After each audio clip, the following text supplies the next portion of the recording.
Bueno, entonces, a manera de introducción, tenemos que, pues es muy importante hablar de este tema, debido a que pues, es una causa o un motivo de consulta frecuente en la ortopedia infantil. Los padres realmente tienen angustia, pero los cuidadores, de si el niño tiene las piernas del mismo tamaño, o si el niño cómo va a crecer, cómo va a caminar, o si por eso es que le duele la rodilla o la cadera cuando crece, o que los ven torcidos, ¿cierto? Y pues la mayoría de las veces va a ser un hallazgo incidental y puede que no tenga ninguna relevancia patológica, porque es importante pues, saber cuándo es normal y cuándo es anormal. Y en este orden de ideas, pues, también nos va a guiar a saber cuándo el tratamiento va a requerir una observación versus una intervención. Entonces, pues la discrepancia o la diferencia de los miembros inferiores se define pues, como discrepancia, dismetría, anisomelia, es la longitud global de los dos miembros inferiores. Entonces, para eso vamos a tener que conocer cómo son esos patrones de crecimiento para uno poder ver si el niño está creciendo de manera adecuada o si, pues, por el contrario, hay algún tipo de alteración en el crecimiento. Entonces, como primera medida, pues conocer cómo es el patrón de crecimiento de la extremidad inferior y saber que los niños crecen, o los niños crecen en dos etapas. Primero, en los años iniciales, entre los 3 y los 6 años van a tener un crecimiento, una etapa de crecimiento rápido y la segunda va a ser por allá, entrados en la adolescencia. En términos generales, lo que dice la literatura es que en la parte temprana del crecimiento, la extremidad inferior va a generar el 35% de lo que es la altura total del esqueleto y en el segundo pico de crecimiento en la adolescencia pues va a ser más o menos del 50%. Y asimismo pues podemos dividir, como vemos en la gráfica, cómo va a aportar al crecimiento los diferentes segmentos de la extremidad inferior, dando al fémur proximal solamente un 29% de ese crecimiento, y siendo el fémur distal y la tibia proximal los que más van a representar pues, crecimiento en la parte de la extremidad.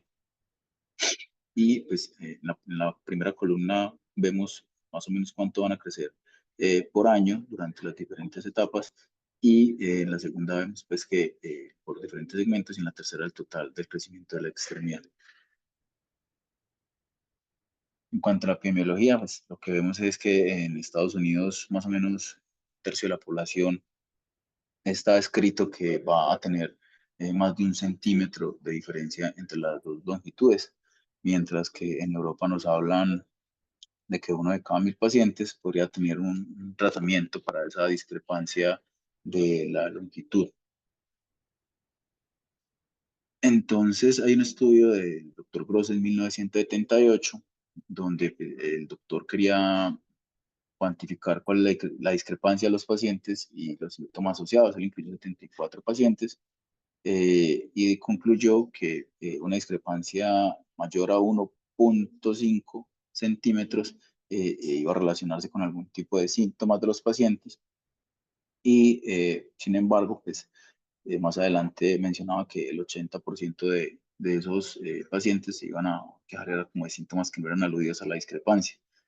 Mm, entonces, pues ahí surgen pues como diferentes dudas, como si la pierna corta es un problema, o se requiere un uso de plantilla, o si el niño está imbalanceado, o pues cuál es el tipo de síntoma que el paciente refiere para uno definir pues el tipo de tratamiento que va a llevar al paciente. Como causas de las discrepancias o las alteraciones longitudinales vamos a tener múltiples causas, entre ellas las traumáticas son de las principales. Esto debido a que posterior a un trauma se puede afectar, como ya sabemos, la fisis, o en las fracturas diaficiarias puede haber un sobrecrecimiento de la extremidad.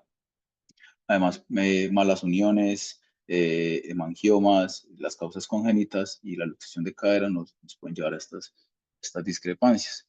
Las causas congénitas vamos a tener, pues como las más comunes, las hemiamelias, tibial o peroneal, y teniendo en cuenta pues, que es una malformación congénita que se caracteriza por la ausencia o el acortamiento de una o más extremidades. Se puede presentar tanto en brazos o piernas, pero pues, en este caso es las que nos importan más son como la de las extremidades inferiores. En cuanto a las causas neurológicas, tenemos el mielomeningocele, la parálisis cerebral infantil, la neuropatía periférica, la poliomielitis, Entre las causas traumáticas vamos a ver con mayor frecuencia, más o menos a los 4 hasta los 7 años. Secundaria fractura de fémur, se va a generar ese sobrecrecimiento de la extremidad. Se calcula que puede ser hasta 2,5 centímetros. Y pues como en casi todo vamos a ver las alteraciones o las patologías infecciosas, nos van a dejar secuelas y esto nos va a generar deformidades de la longitud y angulación de las extremidades. Entonces, ¿cuál sería como el impacto al que nos va a llevar esta enfermedad? Digamos que hay como 4 grandes escenarios, ¿sí? Debido pues a la discrepancia en esa longitud de extremidades, el paciente va a llevar a un montil pélvico que va a generar una escoliosis compensatoria y pues puede generar dolor lumbar y dolor de tipo ciático. Además, por la sobrecarga en la cadera y en las rodillas, se han descrito fracturas por estrés, alteraciones en la marcha que nos va a llevar a alteración sobre todo del segundo rocker y una metatarsalgias asociadas. Y esos dolores por estrés en cadera y rodillas, pues también se ha llevado pues, a la teoría de que durante el crecimiento del paciente va a generar una artrosis temprana. Entonces, esto es lo que nos hace como plantear que es muy importante llevar al paciente al tratamiento adecuado en un momento adecuado para evitar estas complicaciones asociadas a la enfermedad. Tanto el examen físico, pues es importante que se debe revisar la marcha completa del paciente, obviamente el paciente sin ropa, que se sienta en confianza para poder hacer una evaluación adecuada de la marcha. Se deben ver todos los arcos de movilidad, si están restringidos, porque esto puede ser una causa de la limitación. Vigilar el estado neurovascular, la fuerza, los tonos, los reflejos, ver cómo está el pie y los tejidos blandos, si hay hipertrofia o atrofia muscular que nos lleve pues, a pensar en otro tipo de patologías como distrofias musculares. Y además, asimismo, la estabilidad articular de las caderas y las deformidades angulares. Tenemos como varias formas para ver o calcular la discrepancia, donde podemos encontrar esta que sería la prueba del balance pélvico, ¿sí? Pues uno trata como de hacer, pues, la verdad, porque yo no he visto esto que se haga, pero lo mencionan en los libros, ¿sí? Como que usted va cogiendo los bloquecitos según el diámetro y hace la corrección tanto en la pelvis, en la rodilla, en los talones, y con eso puede evaluar segmento por segmento cómo sería la discrepancia o la longitud en cada segmento. Lo que más se utiliza es desde Alice Galeazzi, que sería de acá arriba a la derecha, donde lo que se hace es acostar al paciente en decúbito supino y pues el Alice Galeazzi es mirar cómo está la figurita acá, o se puede medir los segmentos de manera individual, haciendo pues como elevación o flexión hasta 90 de las caderas con flexión de la rodilla, para de esta manera uno ver dónde está la discrepancia.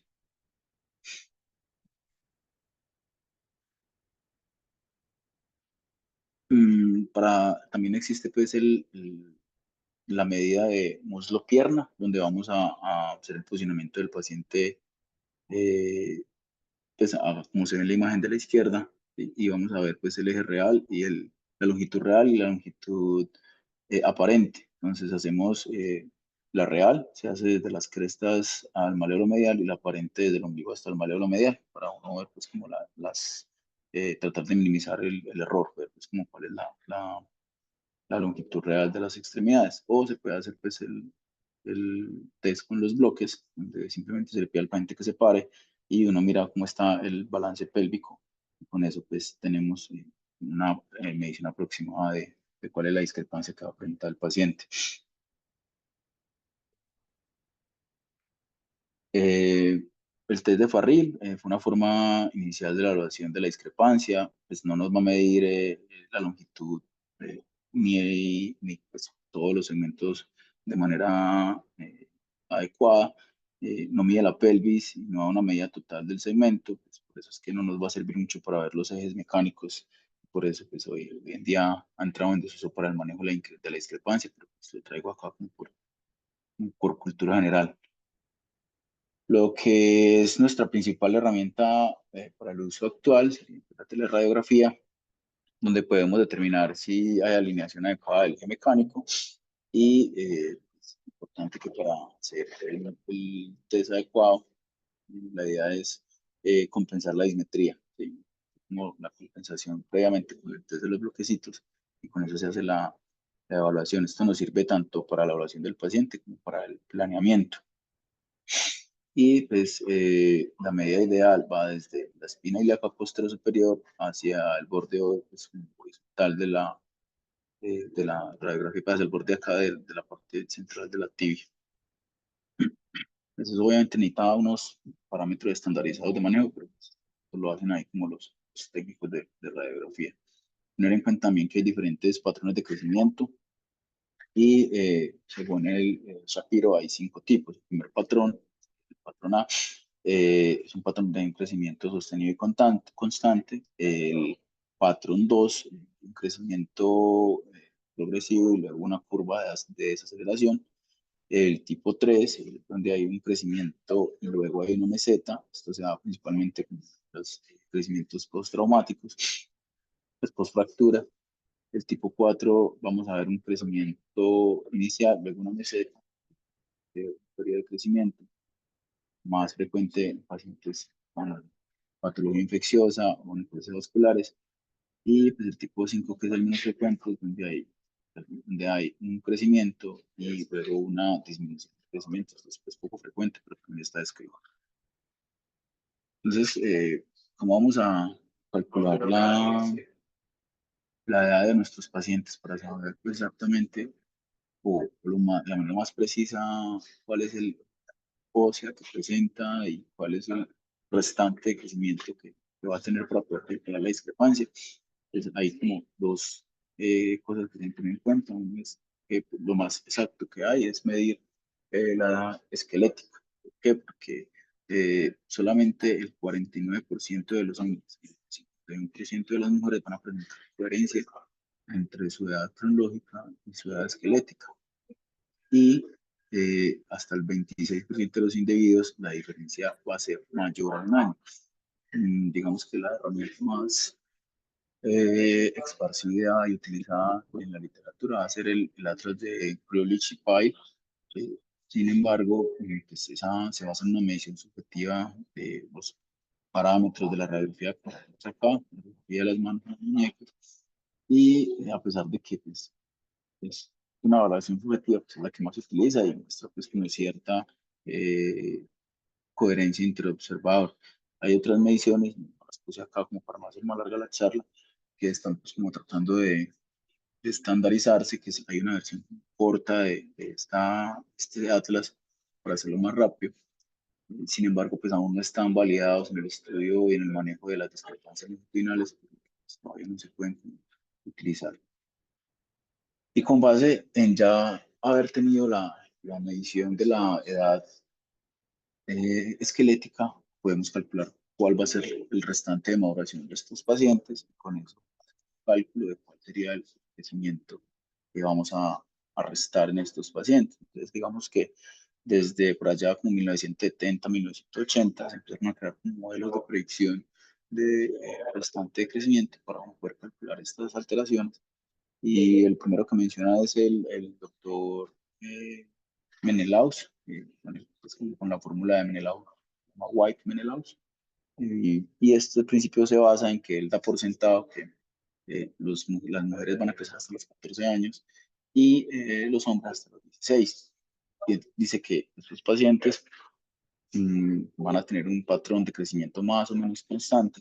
Hablaban, pues, en el artículo hablaban en pulgadas, más o menos 3,4 pulgadas para los hombres por año y unas 2,6 pulgadas para las mujeres por año. Y con eso uno podría saber, digamos, si el paciente tiene 12 años y va a crecer hasta los 16, pues uno simplemente hace como, la multiplicación. Con eso sabría cuánto va a tener de crecimiento nuestro paciente, cuánto le va a restar según la extremidad y cuál sería pues, la incongruencia. Sin embargo, pues es un método pues, muy inespecífico, pues, todos los pacientes no crecen igual y en las mujeres sabemos que pues, va a depender de su desarrollo sexual para poder hacer ese cálculo. A partir de ahí se desarrollaron otras herramientas como el método gráfico o la carta de Moseley, donde pues, se requiere hacer un seguimiento del paciente.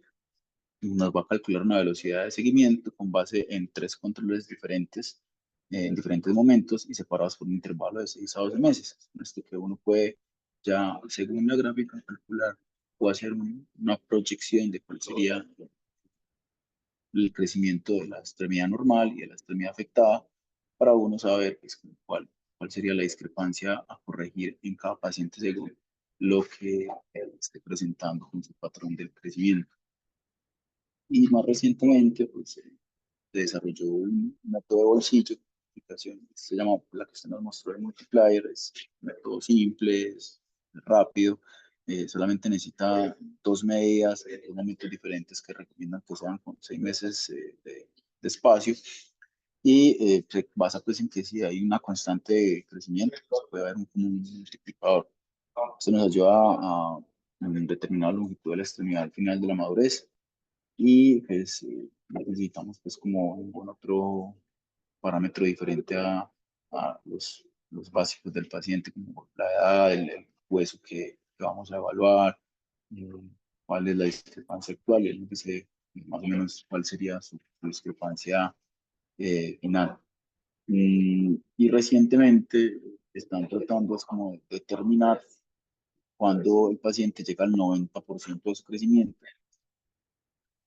Refiero a literaturas que cuando este 90% sería el momento óptimo para calcular ese, para intervenir a los pacientes, sobre todo si vamos a ir a algún tipo de manejo quirúrgico. Entonces, con base en esto, ¿qué opciones de tratamiento vamos a tener? Esto pues, es individual con cada paciente y antes de iniciar cualquier tratamiento, es importante ver, ya mencionamos, cuál es el resto de crecimiento que tiene, la edad, las expectativas y pues, si la indicación de tratamiento realmente es clara para el paciente, si debe estar con tiempo de espera para aclarar nuestro programa. En cuanto a la edad, es necesario ver la madurez ósea, pues, anticiparse a la madurez ósea y pues si todavía tenemos mucho tiempo de crecimiento, las opciones de manejo transitorio serían como las más recomendadas. ¿Sí?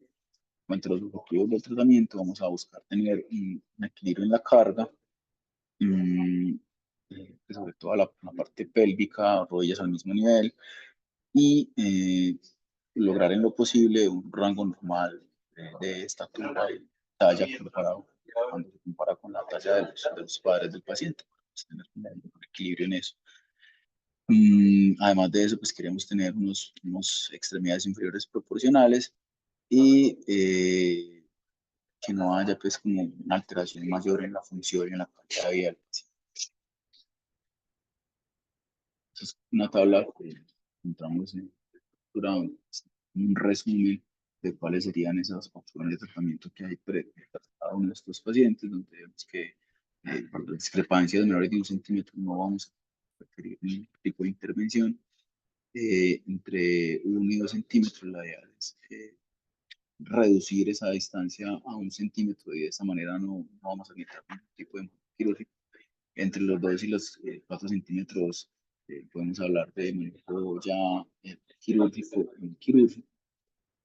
4 centímetros, bajando un poquito más de la parte, dependiendo de la edad del paciente, la parte no quirúrgica, empezamos ya más a ver opciones de acidosis o alargamiento. Y ya para los pacientes de los 5 centímetros, la idea es como hacer una disciplina.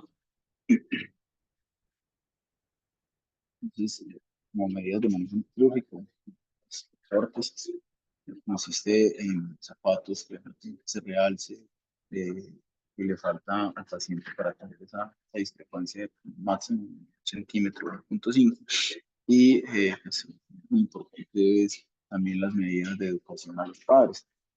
Mm, no va a tener como, esto nos va a establecer las cargas sin que haya una repercusión grande en las articulaciones de la rodilla, y así pues, nosotros avanzar esas cargas pélvicas y eh, en la columna vertebral.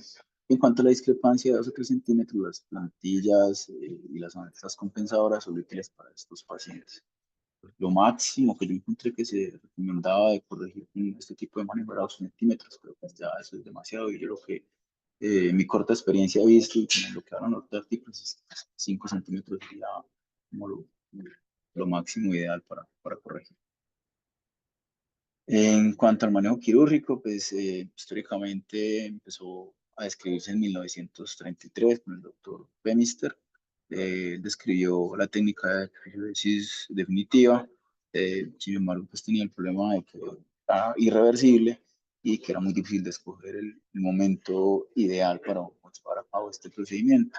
Más adelante, en el 47, el doctor Brown presentó pues, lo que parecía la solución al problema con una episiodesis temporal con grapas y ya en 1998 escribieron técnica con tornillos percutáneos para la episiodesis, que sería pues la episiodesis de metizo. Esto es como más útil cuando lo que entendí, cuando se trata de buscar pues, la intervención en un periodo cercano a la madurez esquelética. Y para el 2007, el doctor Stevens describió las episiodesis con la placa mucho. ¿Qué buscamos con la episiodesis? Pues, corregir la altura, ¿sí? Además de evitar un acortamiento no deseado. Y pues, la idea es que la indicación es para correcciones de máximo 5 centímetros. Se requiere un seguimiento con radiografía panorámica. Mm, Se debe tener en cuenta cuál será, como ya mencionamos antes, el crecimiento residual anual de estos pacientes y cuando ya tenemos una discrepancia mayor a 5 centímetros y queremos manejarlo, pues ya vamos a tener que buscar o considerar unas alternativas de manejo ya combinadas. Mm, los pacientes a los que le hacemos esta episiodesis se le hace también un seguimiento con radiografías panorámicas con el objetivo de no generar alteración, pues de buscar que haya un balance entre los ejes mecánicos. Y ya le dije, pues la idea, profe, es hacer máximo 5 centímetros, pero teniendo en cuenta que el fémur podemos corregir entre 2 centímetros hasta 5 máximo, y en la tibia sería entre 2 a 3. O sea, si queremos 5 centímetros, combinarlo, no hacerlo solamente en fémur, sino llevar a hacer como eh, que se haga pues una combinación en la medida de lo posible, ¿cierto? La episiodesis definitiva va a ser útil en esas discrepancias que van entre los 2 y los 6 centímetros. Se debe intentar hacerlo de manera cercana a esa maduración ósea para que haya ya una fusión adecuada. Y pues vamos a tener que hay varios tipos de las percutáneas y las abiertas. Y vamos a tener que se puede hacer con tornillos transficiarios o haciéndolo con taco óseo o pues, múltiples técnicas, ya dependiendo del entrenamiento y digamos la curva que tenga cada ortopedista. Y en acortamientos, idealmente no más de 5 centímetros para fémur, para evitar pues, problemas con el mecanismo extensor de la rodilla. Ya cuando hablamos de alargamientos, debemos tener en cuenta que existe riesgo de lesiones por tracción de tejidos neurovasculares. Lo que pues, menciona la literatura es que el límite los cuales uno podría generar alargamiento para fémur y tibia es que el fémur nos va a permitir hacer alargamientos hasta 8 centímetros y en tibia hasta 5 centímetros. Y pues esto se debe hacer de manera combinada con la corrección de la deformidad angular, que es la un clavo siempre generales para alargamiento. Adicionalmente, debemos tener en cuenta que se debe cubrir el defecto óseo y en ocasiones pues, vamos a requerir un segundo tiempo quirúrgico para hacer injerto del paciente o hacer alguna corrección, ¿no?, adicional técnica. Mm, la otra opción es la fijación externa, ¿sí? Y digamos que esa ha entrado un poquito más en necesidad, pero pues, un día tenemos la opción del clavo intramedular, ¿no? El clavo precise y el otro que encontré era como el fit bone. Entonces, pues, esta es como la técnica de elección hoy en día. Tiene como mayores complicaciones la isquemia, la lesión del nervio femoral y ciático y obviamente pues, las complicaciones inherentes a cualquier procedimiento quirúrgico como la infección y el caso de las osteotomías, la pseudoartrosis. Para la fijación externa, pues podemos hacer un alargamiento de 1 milímetro al día, es como lo que se recomienda, y se va a dividir de 0,25 milímetros 4 veces al día, hasta con el fin de hacer una distracción, una acciones por distracción, que es formación de ese puente óseo, vaya a llevar con la conspiración exitosa, es como la tasa de alargamiento recomendada, mayor éxito. Mm, Hay que ser con estudiantes muy juiciosos en el seguimiento y tener unos padres muy bien educados también para que sepan cómo se hace el aseo y el manejo del tutor, para evitar esas zonas de infección debidas pues, a esos puentes de comunicación que tenemos con las clavos de inserción de los chans. Y pues, una vez retirado el fijador, el fijador se va a dejar el doble de tiempo que dure la distracción. Si la distracción dura 6 meses, la idea es dejarlo 1 año. Pues, no vale una refractura de esta zona. Y pues otra de las medidas de opciones del tratamiento, la que mencionarlo porque es en nuestros pacientes cuando tenemos ya una extremidad no funcional, con una discapacidad ya mayor de 60 centímetros, o que uno ya después de haber hecho algunos procedimientos reconstructivos no logra una adecuada mecánica de la extremidad y una extremidad pues, que le dé al paciente una adecuada calidad de vida. Entonces, pues, esa es como la opción de tratamiento ya final para estos pacientes en los que definitivamente todas las medidas de tratamiento fracasan. Y sería pues una buena opción, dado que los pacientes, pues, digamos, que no tienen una afectación neurológica de base, pues van a tener muy buena plasticidad cerebral y terapia para adaptarse a pues, prótesis. Como conclusiones, entonces, pues existen muchos métodos para medir esa discrepancia final estimada. Es importante uno tener claro o tener la idea de cómo se va a calcular el crecimiento y la discrepancia calculada del paciente. Por eso mismo se deben individualizar todos los pacientes y planear una manera de reconstrucción o de manejo para cada uno. Las discrepancias de hasta 2 centímetros se les va a dar manejo conservador o no quirúrgico y son muy importantes la evaluación clínica completa y sumado pues a unas imágenes diagnósticas radiológicas para poder llevar a cabo un manejo adecuado de estos pacientes. Eso fue como lo que logré resumir del tema que es amplio.